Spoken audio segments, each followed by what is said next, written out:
Sesungguhnya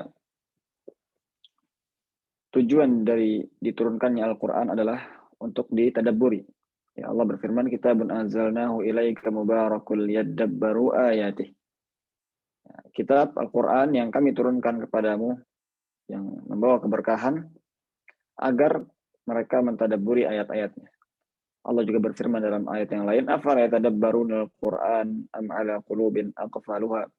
Tidakkah mereka mentadabburi Al-Quran? Ya, padahal apakah di hati-hati mereka ada penghalangnya? Ya.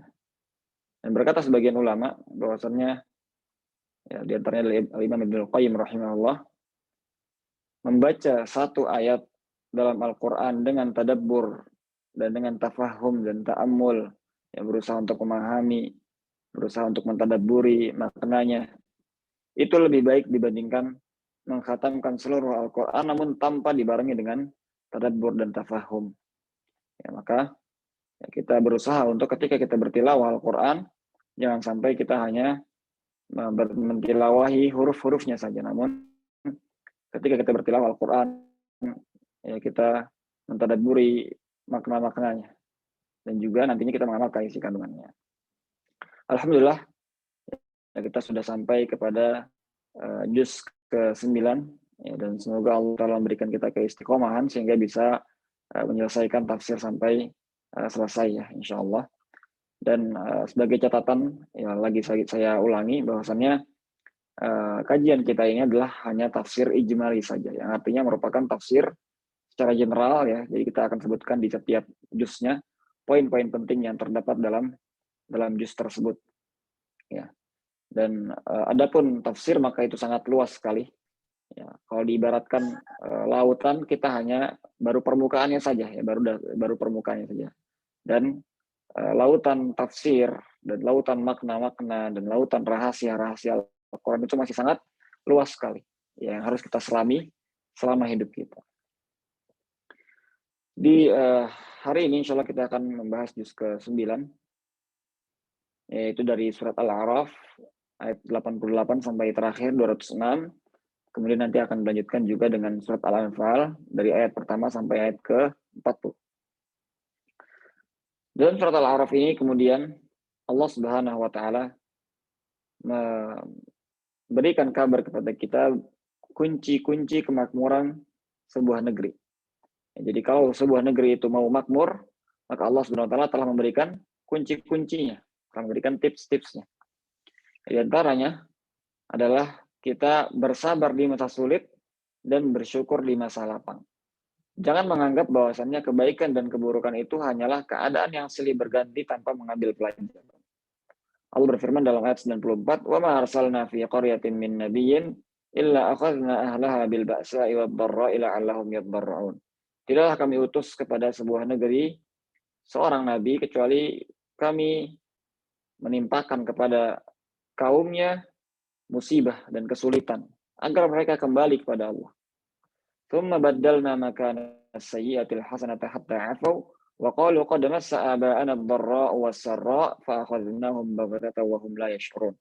Kemudian kami ganti, ya, yang tadinya keadaannya sulit, ya, ditimpa musibah, kami ganti dari musibah menjadi kebaikan, menjadi kenikmatan. Sampai kenikmatan itu banyak, ya, dan mereka tidak kunjung kembali kepada Allah, tidak kunjung beriman, tidak kunjung kembali kepada jalan agama Allah, dan mereka mengatakan bapak kami dahulu telah mengalami keburukan dan kebaikan. Artinya ini hanyalah keadaan yang silih berganti. Ya, terkadang ada masa-masa di mana kita diberikan kebaikan, diberikan rezeki, dan ada masa-masa di mana kita diberikan kesulitan. Dan mereka tidak mengambil pelajaran dari hal tersebut. Maka akhirnya Allah Subhanahu wa taala mengazab mereka secara tiba-tiba dan mereka tidak merasa. Ya. Maka kita, ya, orang umat muslim, ya, hendaknya kita mengambil pelajaran dari setiap keadaan yang kita lalui. Ketika di masa sulit, ya, kita bersabar atas ujian dari Allah Subhanahu wa taala. Ya, kita bersabar dan tidak mengingkari takdir Allah Subhanahu wa taala. Dan jangan berbuat kesyirikan ketika di masa sulit. Ya, kita ikhlas beribadah kepada Allah Subhanahu wa taala. Jangan kita meminta tolong kepada kuburan-kuburan misalnya, pada wali-wali, ya kita minta pertolongan kepada Allah. Sebagaimana dalam hadis Ibnu Abbas, Nabi SAW bersabda, "Idza sa'alta fas'alillah wa idza ista'anta fasta'in billah." Kalau engkau meminta, mintalah hanya kepada Allah saja. Dan kalau engkau meminta pertolongan, mintalah pertolongan hanya kepada Allah saja.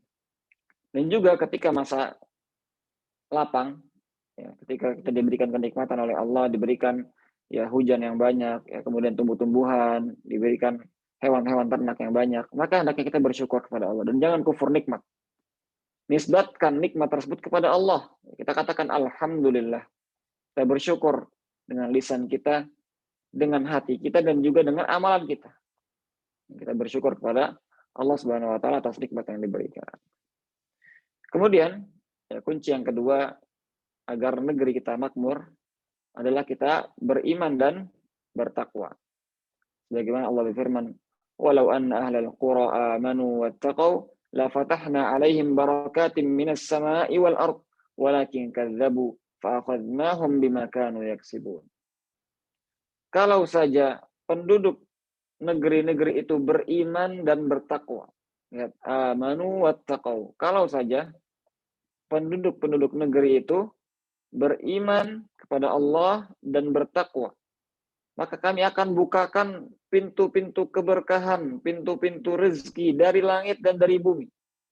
Allah akan menurunkan hujan dari langit, dan Allah akan menumbuhkan tumbuh-tumbuhan dan buah-buahan dari bumi.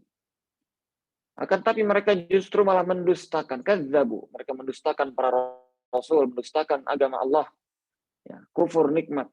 Fa'akhadnahum bima kanu yaksibun. Maka kami azab mereka karena amal yang mereka perbuat. Maka ini kunci yang kedua, yaitu beriman dan bertakwa kepada Allah Subhanahu wa taala. Kemudian, ya, kunci yang selanjutnya adalah tidak merasa aman dari makar Allah meskipun sudah beriman dan meminta istiqomah. Jangan kita merasa aman dari makar Allah Subhanahu wa taala, dari azab Allah Subhanahu wa taala. Hendaknya kita senantiasa takut, ya, akan azab Allah Subhanahu wa taala. Hendaknya kita senantiasa minta istiqomah kepada Allah Subhanahu wa taala. Dengan Allah firman, "Afa amina ahlul qura ayatiyahum ba'suna bayatan wa hum naimun." Apakah penduduk-penduduk negeri itu merasa aman dari datangnya azab di malam hari padahal mereka sedang tidur? Kita lihat, ya, bagaimana banyak sekali bencana-bencana alam yang terjadi di malam hari.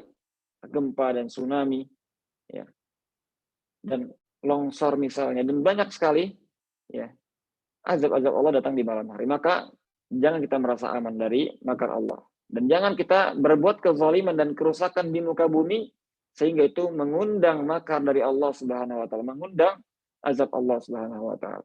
Wa amina ahlul qura ayatiyahum ba'suna duha wa hum yal'abun.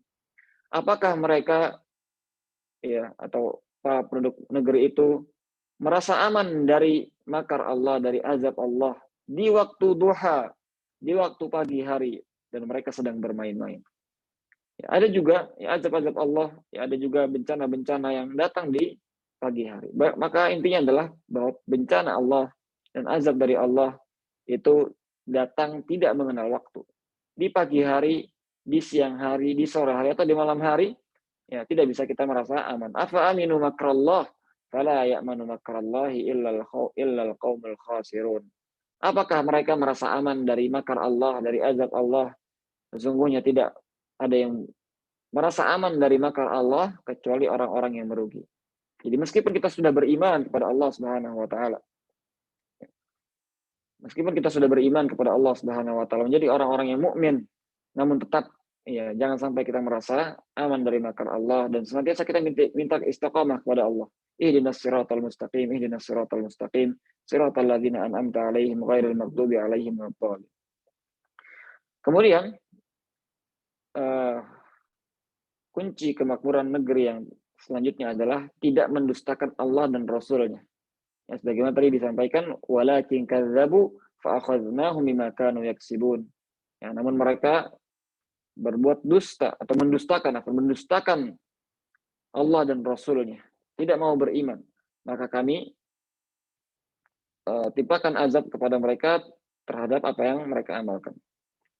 Ya, telah lalu kepada kita umat-umat sebelum kita, Nabi Nuh alaihi salam, umat Nabi Nuh alaihi salam. Ya, bagaimana mereka ya mendustakan Allah dan Rasul-Nya. Akhirnya Allah tenggelamkan mereka semua. Telah datang kepada kita kabar tentang kaum Lut, ya Nabi Lut alaihi salam. Bagaimana mereka mendustakan ayat-ayat Allah dan berbuat kerusakan dan berbuat keji di muka bumi ini. Akhirnya Allah balik ya, ya yang bawah menjadi atas, yang atas menjadi bawah. Ya, bumi mereka Allah balik, kemudian Allah timpakan lagi dengan hujan dari bebatuan. Waliyadzubillah. Lihat bagaimana ya akibah atau konsekuensi atau akibat dari kufur kepada Allah Subhanahu wa taala itu tidak baik dan juga tidak melakukan kemaksiatan. Ya, Allah berfirman, "Awalam yahdi lil ladzina yarithuna al-ardha min ba'di ahliha allau nasha'u asabnahum bidzunubihim." Kalau Allah berkehendak, maka Allah akan timpakan azab karena dosa-dosa mereka. Jadi dosa dan kemaksiatan itu bisa mengundang azab Allah Subhanahu wa taala dan bisa merusak bumi. Ya, zaharal fasadu fil barri wal bahri bima kasabat aydin nas. Telah muncul, telah nampak kerusakan di darat dan di lautan karena dosa-dosa yang dibuat oleh manusia. Waliyadzubillah. Kemudian Allah Subhanahu wa taala dalam surat Al-A'raf ini memberikan kepada kita kisah panjang dari Nabi Musa alaihi salam. Dan Al-Quran banyak sekali menceritakan tentang kisah Nabi Musa alaihi salam. Ya, karena kisahnya yang sangat agung dan banyak sekali pelajaran yang bisa diambil dari kisah Nabi Musa alaihi salam. Ya, di awalnya Allah SWT menceritakan bagaimana Nabi Musa berdakwah kepada Fir'aun dan kaumnya. Kepada Fir'aun dan kaumnya. Dan ketika itu, di masa itu, yang diagungkan oleh mereka adalah sihir. Dan Allah Subhanahu wa taala ketika memberikan mukjizat kepada seorang nabi, Allah memberikan mukjizat sesuai dengan zamannya. Zaman Nabi Musa alaihissalam ketika itu yang mereka agungkan adalah sihir. Maka Allah berikan Nabi Musa mukjizat yang lebih, yang bisa mengalahkan ya sihir-sihir tersebut. Contohnya seperti dahulu ya Nabi Isa alaihissalam, mereka dahulu mengagungkan ilmu kedokteran. Maka akhirnya Allah berikan Nabi Isa bisa menyembuhkan orang yang sakit atas izin Allah dan bahkan bisa menghidupkan kembali orang yang sudah mati dengan izin Allah Subhanahu wa taala. Dan begitu juga Nabi kita Nabi Muhammad SAW, ya kaum Quraisy ketika itu mereka sangat mengagungkan syair, ya, syair-syair. Maka kemudian Allah turunkan Al-Qur'an yang mengalahkan semua syair-syair Arab tersebut. Adapun Nabi Musa alaihissalam ketika itu kaum Fir'aun sangat mengagungkan sihir, maka Allah berikan mukjizat kepada Nabi Musa alaihissalam. Berupa tongkatnya bisa berubah menjadi ular yang besar. Dan juga Nabi Musa bisa mengeluarkan cahaya dari kantongnya. Ya. Maka kemudian Nabi Musa alaihissalam berdakwah kepada Fir'aun, namun Fir'aun tidak mau beriman ya, dan mengatakan ini hanyalah sihir saja. Akhirnya Fir'aun laknatullahi alaih mengumpulkan pembesar-pembesar sihir dari kaumnya ya, untuk melawan mukjizat yang dibawa oleh Nabi Musa alaihissalam. Kemudian ketika ya para ahli sihir tersebut dihadapkan pada Nabi Musa alaihissalam dan orang-orang ya dan mereka memperlihatkan sihir-sihir mereka. Kemudian Nabi Musa alaihissalam menunjukkan dan memberikan mukjizat dari Allah Subhanahu wa taala dan akhirnya ya para ahli sihir ini tahu ya, karena mereka ahli dalam sihir, mereka bisa membedakan yang mana yang sihir, yang mana yang benar. Ya, yang beneran ya. Karena sihir itu kan biasanya hanya tipu daya saja, hanya ya tipu daya menipu mata manusia saja penontonnya. Adapun mukjizat maka ini dari Allah Subhanahu wa taala dan itu hak. Maka ketika Nabi Musa alaihissalam mengeluarkan mukjizatnya yang dari Allah Subhanahu wa taala berupa tongkat yang bisa berubah menjadi ular, ya maka pembesar-pembesar sihir itu pun sujud karena mereka tahu bahwasannya ini bukanlah sihir. Namun ini dari Allah Subhanahu wa taala. Mereka mengatakan wa alqiyas sahratu sajidin qalu amanna bi rabbil alamin rabbi Musa wa Harun. Ya, akhirnya setelah melihat itu mereka bersujud tersungkur dan mereka mengatakan kami beriman kepada Allah, Rabb semesta alam, Rabbnya Nabi Musa dan Harun. Ya, langsung beriman. Karena mereka ahli sihir, mereka tahu membedakan yang mana yang sihir, mana yang benar. Ya. Namun, adapun Fir'aun dan juga orang-orang di sekelilingnya, meskipun telah melihat bukti yang nyata, telah melihat mukjizat di depan matanya, tetap saja mereka tidak mau beriman. Maka akhirnya Allah turunkan berbagai ujian kepada mereka. Allah turunkan berbagai musibah dan azab kepada mereka. Di antaranya Allah azab mereka dengan kemarau yang panjang. Ya, Allah berfirman, "Walaqad akhadna ala fir'auna bis-sinina wa naqsim minats tsamarati la'allahum yadhakkarun." Dan Allah azab keluarga Fir'aun dengan kemarau yang panjang serta kekurangan tumbuh-tumbuhan dan buah-buahan agar mereka mengambil pelajaran. Dan juga Allah Subhanahu wa taala mengazab mereka dan menguji mereka dengan banjir, dengan serangga, dengan kutu, dengan katak dan darah. Fa'arsalna 'alaihim at-tufana wal jarada wal qummala wad dafadi'a wad dama ayatin mufassalat fastakbaru wa kanu qauman mujrimin. Dan kami berikan kepada mereka ujian-ujian berupa banjir, serangga, kutu, katak dan darah. Namun mereka tetap sombong. Lihat bagaimana kesombongan telah tertancap di hati Fir'aun dan orang-orang di sekitarnya. Sehingga mereka tidak beriman. Ya, mau diberikan mukjizat seperti apapun, mau diberikan musibah seperti apapun, mereka tidak akan mau beriman. Akhirnya mereka berjanji, ya, bahwasanya kalau diangkat musibah ini ya, oleh Allah Subhanahu wa taala, mereka akan beriman. Walamma waqa'a 'alaihim ar-rijzu qalu ya Musa ud'u lana rabbaka bima ahida 'indak la in kashafta 'anna ar-rijza lanu'minanna laka wa lanursilanna ma'aka bani Israil. Kalau engkau bisa mengangkat musibah ini dari kami, maka kami akan beriman kepadamu. Lihat janji mereka kepada Nabi Musa. Dan kami akan mengutuskan Bani Israel kepadamu. Ya. Namun, lagi-lagi mereka mengingkari janji mereka. Falamma kashafna anhum rijza ila ajalin hum balighuh idza hum yankusun. Ya, ketika Allah Subhanahu wa taala mengangkat musibah tersebut ya, atas izin Allah Subhanahu wa taala, maka mereka kembali ingkar janji mereka. Maka akhirnya Allah tenggelamkan mereka, fanataqamna minhum fa'aghraqnahum fil yammi bi'annahum kadzdzabu biayatina wa kanu anha ghafilin. Maka kami balas mereka dan kami tenggelamkan mereka. Ya, Nabi Musa alaihissalam membelah lautan ya, menjadi dua. Ya, kemudian beliau alaihissalam dan pengikutnya menyeberangi lautan atas izin Allah Subhanahu wa taala, dan ketika Firaun dan bala tentaranya mengikuti, Allah Subhanahu wa taala tenggelamkan mereka di lautan. Dan Allah selamatkan Nabi Musa alaihissalam serta kaumnya itu Bani Israel. Namun kemudian setelah itu pun tetap saja Bani Israel lupa terhadap nikmat Allah Subhanahu wa taala. Ya, Allah telah melepaskan Bani Israel dari belenggu Firaun dan bala tentaranya. Namun mereka lupa dan kufur. Allah berfirman, wa jawazna bi Bani Israil al-bahra fa'atau ala qaumi yaqufuna ala asnamin lahum qalu ya Musa ja'al lana ilahan kama lahum aliha innakum qaum qala innakum qaumun tajhalun.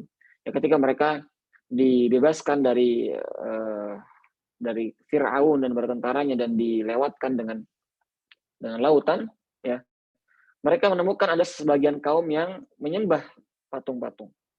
Ya, maka kemudian mereka bilang ke Nabi Musa, buatkan kami Tuhan-Tuhan sebagaimana mereka menyembah Tuhan-Tuhan. Ya, maka Nabi Musa alaihissalam marah ya. Bahwasanya ini merupakan perbuatan kesyirikan dan kita harus menyembah Allah Subhanahu wa taala saja. Lalu kemudian Nabi Musa alaihissalam pergi ya, meninggalkan kaumnya untuk menerima kalamullah, menerima kitab Taurat selama 40 malam. Oh, adana Musa 30 lailatan wa atmamnaha bi 'ashrin fatamma miqati rabbih 40 lailah. Yang 40 malam, dan kemudian Nabi Musa menyuruh Nabi Harun untuk menjadi penggantinya di kaum Bani Israel. Ya, akhirnya ia berbicara dengan Rabb-nya, dengan Allah. Oleh karenanya Nabi Musa alaihissalam dijuluki sebagai kalimullah, yang diajak berbicara oleh Allah Subhanahu wa taala. Dan Nabi Musa meminta agar bisa melihat Allah secara langsung. Ya, agar bertambah keimanannya. Namun Allah Subhanahu wa taala Maha perkasa untuk bisa dilihat di dunia. Allah berfirman, qala rabbi arini anzur ilaika qala lan tarani walakin anzur ilal jabali fa in istaqarra makanahu fasawfa tarani. Falamma tajalla rabbahu lil jabali ja'alahu dakka wa kharra Musa sa'iqa. Ya, Nabi Musa meminta kepada Rabb-nya, biarkan aku melihat kepadamu ya Allah. Namun Allah berfirman, engkau tidak akan bisa melihatku di dunia. Namun lihatlah kepada gunung itu. Kalau gunung itu mampu untuk mampu aku turun di sana, maka engkau akan melihatku. Namun ketika Allah Subhanahu wa taala turun ya ke gunung tersebut, maka gunung tersebut tiba-tiba menjadi debu. Ya, tiba-tiba hancur berkeping-keping. Maka akhirnya Nabi Musa pun pingsan. Ya. Itulah keagungan Allah Subhanahu wa taala. Allah tidak akan bisa dilihat di bumi, ya. Di dunia ini Allah kita tidak akan bisa melihat Allah. Namun nanti di hari kiamat nanti, di surga nanti, ya semoga Allah menjadikan kita dan keluarga kita termasuk ahli surga, kita akan bisa melihat Allah Subhanahu wa taala sebagaimana Nabi SAW bersabda, innakum satarawna rabbakum ayyanan kama kama tarawna hadzal qamar, ya. Kata Nabi SAW, engkau akan melihat Allah Subhanahu wa taala di surga nanti ya dengan mata kalian sendiri, ya sebagaimana kalian melihat bulan ini. La tudaduna fi ru'yati. Kita tidak akan berebutan untuk melihat Allah karena Allah sangat besar. Ya, sebagaimana kita sedang melihat bulan, kita tidak berebutan untuk melihat bulan karena semuanya bisa melihat bulan. Namun ini bukan menyerupakan Allah dengan bulan, namun menyerupakan penglihatan kita ya kepada bulan. Dan Allah Subhanahu wa taala Maha perkasa. Maka namun kemudian Bani Israel sepeninggal Musa alaihissalam mereka menyembah patung anak sapi. Ya, mereka berbuat kesyirikan kepada Allah, menyekutukan Allah. Sehingga Nabi Musa alaihissalam marah. Akhirnya Nabi Musa alaihissalam memilih 70 orang terbaik dari Bani Israel ya untuk bertaubat kepada Allah, memintakan ampun kepada Bani Israel. Kemudian Allah wafatkan mereka semua. Dan Allah hidupkan kembali dan Allah ampuni dosa-dosanya. Ya. Kemudian juga Nabi Musa alaihissalam membagi kabilah mereka menjadi 12. Ya, dan Allah Subhanahu wa taala pancarkan 12 mata air. Jadi setiap satu kabilah satu mata air. Ya, bayangkan bagaimana nikmat Allah kepada Bani Israel. Dan Allah berikan mereka makanan. Ya. Kemudian setelah itu Nabi Musa alaihissalam memerintahkan ya Bani Israel untuk masuk ke Baitul Maqdis. Ya. Rumah pertama mereka. Karena mereka adalah Bani Israel, yaitu anak keturunannya Nabi Yakub alaihissalam ya, dan Nabi Ibrahim sebelumnya.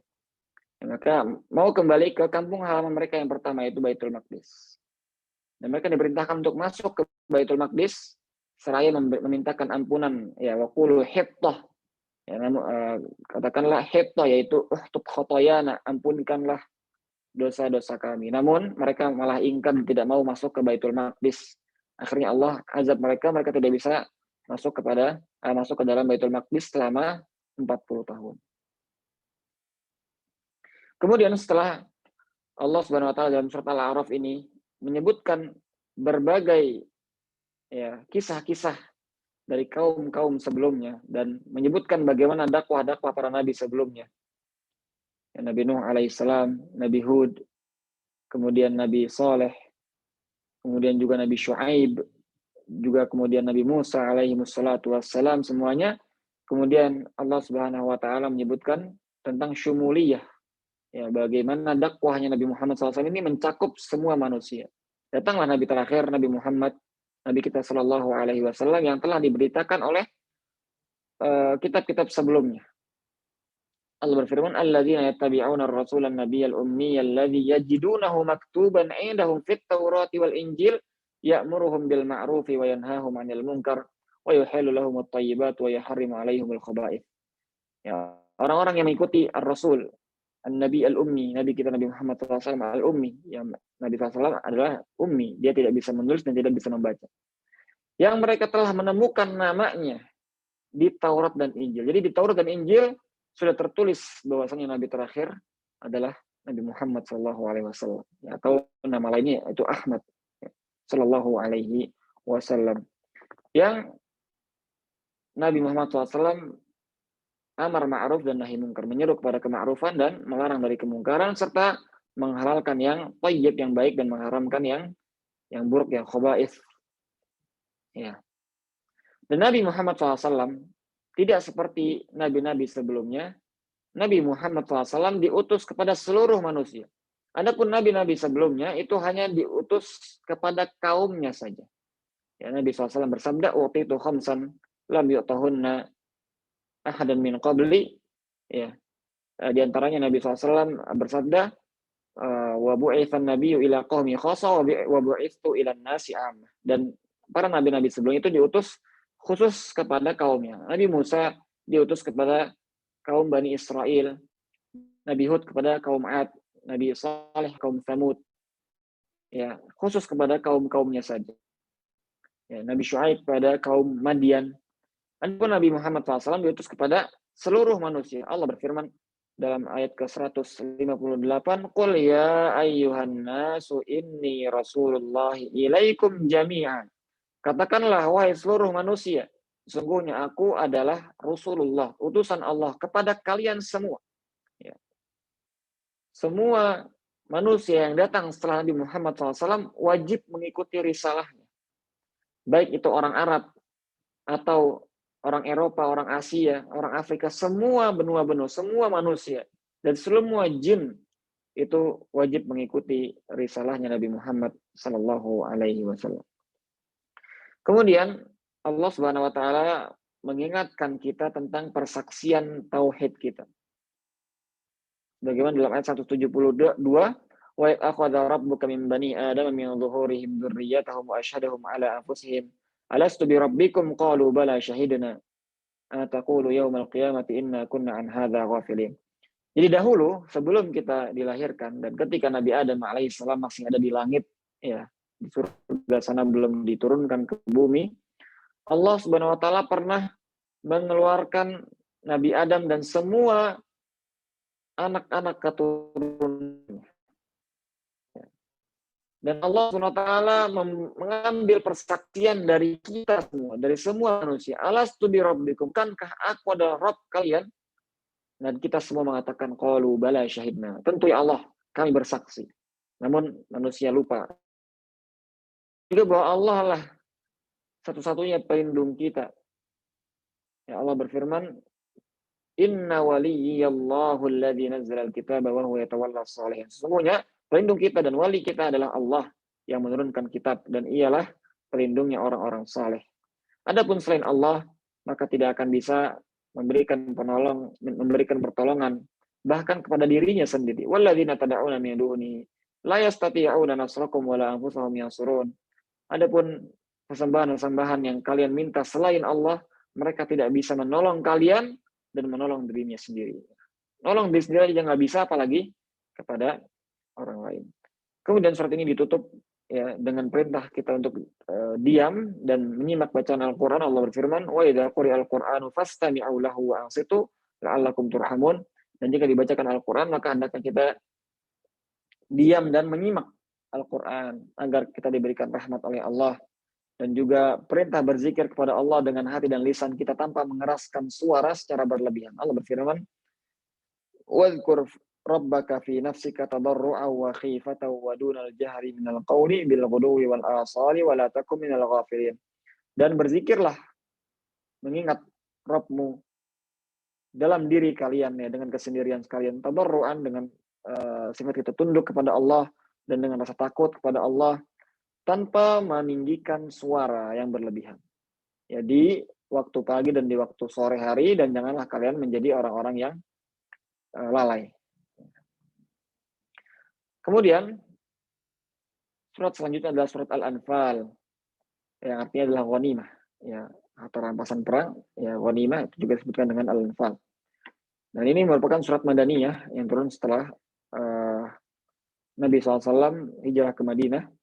Dan sebagaimana surat Madaniyah lainnya, surat ini banyak berisi tentang syariat-syariat Islam yang terperinci. Ya, karena ketika Nabi SAW berdakwah di Mekah, beliau SAW hanya mendakwahkan tauhid saja. Ya, hanya fokus mendakwahkan tauhid saja. Dan tidak banyak ya, syariat-syariat Islam yang terperinci. Kebanyakan syariat-syariat Islam itu turun di Madinah. Ya, ketika Nabi SAW setelah hijrah di Madinah. Surat ini banyak membahas hukum-hukum tentang jihad seperti ghanimah, tawanan perang, dan lain-lainnya. Jumlah ayatnya 70. Al-Anfal dan pertolongan Allah Subhanahu wa taala. Di awal surat Al-Anfal Allah menyebutkan sifat-sifat orang-orang yang beriman. Innamal mu'minuna alladzina idza dzukirallahu wajilat qulubuhum wa idza tuliyat 'alaihim ayatuhu zadatuhum imanan wa 'ala rabbihim yatawakkalun alladzina yuqimuna as-salata wa mimma razaqnahum yunfiqun ulaika humul mu'minuna haqqan. Sungguhnya orang-orang yang beriman adalah orang yang ketika disebutkan nama Allah bergetar dan takut hati mereka.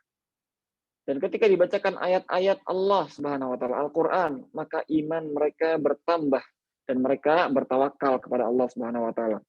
Dan mereka adalah orang-orang yang mendirikan salat serta menunaikan zakat dan berinfak dari sebagian harta mereka. Mereka lah orang-orang yang beriman yang sesungguhnya. Ya, kemudian Allah menceritakan bahwasanya ketika kaum mukminin mendapatkan ghanimah besar pertama mereka, yaitu pada perang Badar, ya, maka Allah ingatkan bahwasannya harta ghanimah tersebut milik Allah dan Rasul-Nya dan tunduk kepada hukumnya. Allah berfirman, yas'alunaka 'anil anfal, qulil anfalu lillahi war rasul. Mereka bertanya kepadamu tentang ghanimah. Dan Allah katakanlah bahwasannya ghanimah itu milik Allah dan Rasul-Nya. Kemudian Allah menyebutkan berbagai pertolongan yang Ia turunkan. Allah SWT sebagaimana janjinya kepada kita, Allah akan menolong orang-orang yang beriman dan Allah akan menolong orang-orang yang menolong agama Allah. Maka ketika perang Badar, Allah banyak sekali menurunkan pertolongannya kepada kita. Di antaranya Allah menurunkan malaikat-malaikat untuk ikut berperang, ya, mengalahkan kaum kafir Quraisy. Dan juga di antaranya Allah menurunkan rasa kantuk dan hujan untuk menenangkan hati, ya, kaum muslimin. Dan semua itu karena pertolongan dari Allah Subhanahu wa taala. Allah berfirman, "Falam taqtuluhum walakinallaha qatalahum wa ma ramaita id ramaita walakinallaha rama." Dan engkau tidak membunuh mereka. Sejatinya Allah lah yang membunuh mereka dengan kudrahnya. Dan ketika kita melempar, ya, busur panah kita atau menebas pedang kita di medan jihad itu, sebenarnya Allah lah Subhanahu wa taala yang mentakdirkan semua itu. Ya. Kemudian Allah memerintahkan kita untuk menjadi umat yang pemberani, ya, dan melarang kita untuk kabur dari peperangan. Nah, karena ini adalah orang yang pengecut, ya. Allah berfirman, "Ya ayyuhalladzina amanu idza laqitumul ladzina kafaru zahfan fala tuwalluhumul adbar." Orang yang beriman, kalau kalian menemui musuh-musuh kalian di depan mata, maka jangan kabur. Ya, karena yang pertama, itu adalah sebuah maksiat dan menyelisih perintah Allah Subhanahu wa taala. Yang kedua, itu merupakan sifat pengecut, ya, dan bukan sifat pemberani. Dan yang ketiga, ini akan menurunkan haibah dan menurunkan harga diri kaum muslimin ketika kaum muslimin pergi atau kabur dari peperangan. Dan Allah memerintahkan agar kita tidak segan untuk memerangi orang-orang kafir yang menentang Allah dan Rasul-Nya. Ya. Kemudian Allah juga menyebutkan tentang perintah menjawab seruan Allah dan Rasul-Nya. Allah berfirman, "Ya ayyuhalladzina amanu stajibu lillahi walir rasuli idza da'akum lima yuhyikum." Wahai orang-orang yang beriman, panggillah seruan dari Allah dan Rasul-Nya. Kalau Allah dan Rasul-Nya memanggil kalian terhadap hal-hal yang bisa menghidupkan kalian. Ya, ketika Allah memerintahkan kita untuk mengikuti agamanya, maka itu sejatinya penghidupan bagi kita, maka kita jawab seruan dari Allah. Dan Allah juga melarang kita dari berbuat khianat. Ya ayyuhalladzina amanu la takhunullaha war rasul wa takhunu amanatikum. Wahai orang yang beriman, janganlah kalian mengkhianati Allah dan Rasul-Nya, dan janganlah kalian mengkhianati amanat kalian sendiri. Ya, mengkhianati Allah dan Rasul-Nya dengan tidak mau mengikuti perintahnya dan tidak mau mengikuti larangannya, serta berbuat kesyirikan dan melupakan persaksian kita dahulu, ya, kepada Allah Subhanahu wa taala. Dan juga mengingatkan bahwasanya ketika azab datang, maka azab itu tidak hanya datang kepada orang-orang yang zalim saja. Wattaqu fitnatan la tusibanna alladzina zalamu minkum khassah. Dan takutlah kalian kepada fitnah, ya, azab dan ujian yang tidak hanya menimpa orang-orang yang zalim saja. Oleh karenanya kita harus berbuat amar ma'ruf nahi munkar. Jangan membiarkan orang-orang zalim itu, ya, bebas melakukan kezaliman. Kita harus melakukan amar ma'ruf nahi munkar agar azab tersebut tidak datang. Dan juga Allah menyatakan bahwasanya takwa akan memberikan kita furqan, yaitu yang bisa membedakan antara hak dan batil, juga pengampunan atas dosa-dosa yang kecil maupun yang besar, dan juga memberikan karunia yang agung. Lalu Allah mengingatkan kita tentang keburukan musuh perang kita. Ya, ketika kita berperang melawan orang-orang ya kafir, ya, apalagi ketika itu para sahabat melawan orang-orang kafir Quraisy yang mereka berusaha untuk membuat makar kepada Rasulullah SAW. Bayangkan mereka berusaha untuk membunuh Rasulullah SAW dan mengusir Rasulullah SAW dari negerinya. Dan mereka menantang azab Allah. Ya, bagaimana Allah berfirman, "Wa idh qala Allahumma in kana hadha huwal haqqu min 'indika fa'amtir 'alaina hijaratan minas sama' aw i'tina bi'adzabin alim." Ya, mereka mengatakan, "Ya Allah, jika ini yang merupakan kebenaran dari sisimu, maka jatuhkanlah kepada kami bebatuan dari langit atau datangkanlah kami azab yang pedih." Mereka meminta azab kepada Allah. Ya, namun Allah berfirman, "Wa ma kana Allahu liyu'adzibahum wa anta fihim, wa ma kana Allahu mu'adzibahum wa hum yastaghfirun." Dan Allah tidak akan mengazab mereka sedangkan engkau wahai Muhammad SAW masih ada di antara mereka, dan Allah tidak akan mengazab mereka sedangkan mereka beristighfar. Adapun sekarang Rasulullah SAW telah diwafatkan oleh Allah, maka yang menghalangi kita dengan azab Allah hanyalah istighfar kepada Allah. Maka hendaknya kita memperbanyak beristighfar. Ya. Dan mereka lah yang menghalangi manusia dari Masjidil Haram ketika Nabi Muhammad SAW dan para sahabatnya ingin untuk pergi umroh ya di tahun Hudaybiyah, ya ketika sulh Hudaybiyah, mereka menghalangi para sahabat untuk pergi ke Masjidil Haram dan mereka menghabiskan harta untuk menghalangi dakwah. Ya, maka jihad ini ya dengan syarat-syaratnya tentunya disyariatkan untuk membedakan antara hak dan yang batil dan juga memurnikan agama Allah dari kesyirikan. Liyamizallahu al-khabitha minat thayyib, agar Allah membedakan antara yang baik dengan yang hak dengan yang batil dan juga memurnikan agama Allah dari kesyirikan. Waqatiluhum hatta la takuna fitnatu wa yakuna ad-dinu kulluhu lillah. Berperanglah di jalan Allah sampai tidak lagi terjadi fitnah, ya maksudnya adalah kesyirikan, dan sehingga agama semuanya milik Allah. Nah, dengan demikian selesailah tafsir kita di juz ke-9 ini. Ya, semoga Allah memberikan kita taufik dan hidayahnya untuk senantiasa mentadabburi ayat-ayat Al-Quran dan juga mengamalkan isi kandungannya. Ya, jika ada kesalahan maka ana mohon maaf. Hadza wa sallallahu ala nabiyyina Muhammadin walhamdulillahirabbil alamin. Insyaallah akan kita lanjutkan besok di tafsir juz ke-10. Ana kembalikan kepada moderatornya. Baik, jazakumullah khairan Ustaz atas penyampaian materinya tentang juz 9 pada pagi hari ini.